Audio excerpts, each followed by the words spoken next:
सबसे बड़ा पुण्य। एक राजा बहुत बड़ा प्रजापालक था, हमेशा प्रजा के हित में प्रयत्नशील रहता था। वो इतना कर्मठ था कि अपना सुख, ऐशो आराम सब छोड़कर सारा समय जन कल्याण में ही लगा देता था। यहाँ तक कि जो मोक्ष का साधन है अर्थात भगवत भजन, उसके लिए भी वो समय नहीं निकाल पाता था। एक सुबह राजा वन की तरफ भ्रमण करने के लिए जा रहा था कि उसे एक देव के दर्शन हुए। राजा ने देव को प्रणाम करते हुए उनका अभिनंदन किया और देव के हाथों में एक लंबी चौड़ी पुस्तक देखकर उनसे पूछा, महाराज, आपके हाथ में यह क्या है? देव बोले, राजन, ये हमारा बही खाता है, जिसमें सभी भजन करने वालों के नाम हैं। राजा ने निराशायुक्त भाव से कहा, कृपया देखिए तो इस किताब में कहीं मेरा नाम भी है या नहीं। देव महाराज किताब का एक एक पृष्ठ उलटने लगे, परंतु राजा का नाम कहीं भी नजर नहीं आया।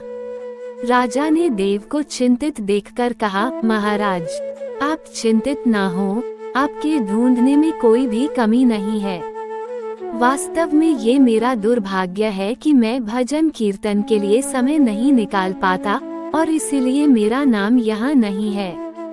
उस दिन राजा के मन में आत्मग्लानि सी उत्पन्न हुई, लेकिन इसके बावजूद उन्होंने इसे नजरअंदाज कर दिया और पुनः परोपकार की भावना लिए दूसरों की सेवा करने में लग गए।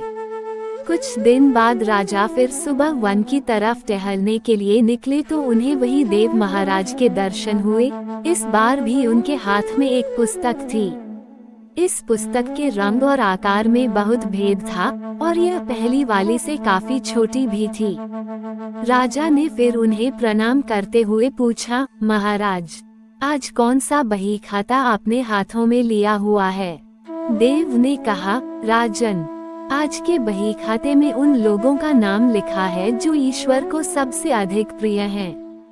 राजा ने कहा, कितने भाग्यशाली होंगे वे लोग। निश्चित ही वे दिन रात भगवत भजन में लीन रहते होंगे। क्या इस पुस्तक में कोई मेरे राज्य का भी नागरिक है? उद्धरण चिन्ह। देव महाराज ने बही खाता खोला और ये क्या, पहले पन्ने पर पहला नाम राजा का ही था। राजा ने आश्चर्यचकित होकर पूछा, महाराज, मेरा नाम इसमें कैसे लिखा हुआ है? मैं तो मंदिर भी कभी कभार ही जाता हूँ। देव ने कहा, राजन, इसमें आश्चर्य की क्या बात है? जो लोग निष्काम होकर संसार की सेवा करते हैं, जो लोग संसार के उपकार में अपना जीवन अर्पण करते हैं, जो लोग मुक्ति का लोभ भी त्याग कर प्रभु के निर्बल संतानों की सेवा सहायता में अपना योगदान देते हैं, उन त्यागी महापुरुषों का भजन स्वयं ईश्वर करता है। ए राजन, तू मत पछता कि तू पूजा पाठ नहीं करता, लोगों की सेवा कर, तू असल में भगवान की ही पूजा करता है। परोपकार और निस्वार्थ लोक सेवा किसी भी उपासना से बढ़कर है। देव ने वेदों का उदाहरण देते हुए कहा, कुर्वन्नेवे कर्माणि जिजीविषेच्छ समाह एवान्त्वापनान्यतो अस्ति व कर्म लिप्यते नरे।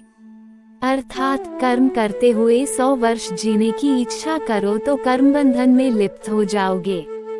राजन, भगवान दीनदयालु हैं, उन्हें खुशामद नहीं भाती बल्कि आचरण भाता है। सच्ची भक्ति तो यही है कि परोपकार करो, दीन दुखियों का हित साधन करो, अनाथ, विधवा, किसान व निर्धन आज अत्याचारियों से सताए जाते हैं, इनकी यथाशक्ति सहायता और सेवा करो और यही परम भक्ति है। राजा को आज देव के माध्यम से बहुत बड़ा ज्ञान मिल चुका था और अब राजा भी समझ गया कि परोपकार से बड़ा कुछ भी नहीं और जो परोपकार करते हैं वही भगवान के सबसे प्रिय होते हैं।